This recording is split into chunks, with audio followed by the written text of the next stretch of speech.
Afina, Asociación de Fibromialgia de Navarra, no ha parado durante el estado de alarma, ya que además de continuar su actividad, la ha adaptado a la situación.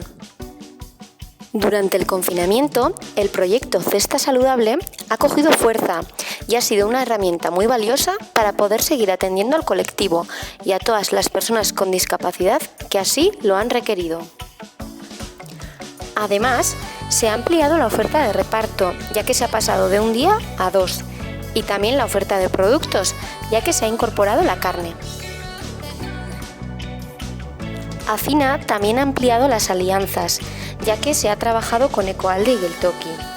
Ecoalde y Geltoki han puesto en marcha proyectos de distribución de productos ecológicos a domicilio, y ya que Afina contaba con la infraestructura para el reparto, se ha trabajado en colaboración con ellos.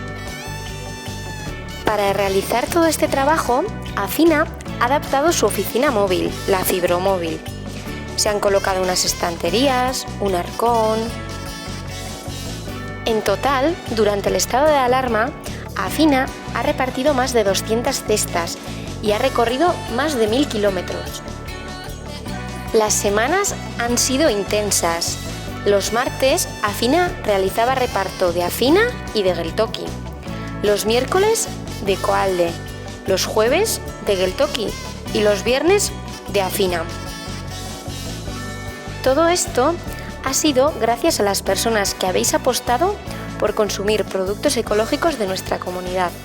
Por ello, os damos las gracias. Afina, por su parte, continúa con el proyecto adelante, por lo que os anima a apostar por nuestros productos de Navarra y ecológicos. Porque alimentación y salud sí tienen que ver.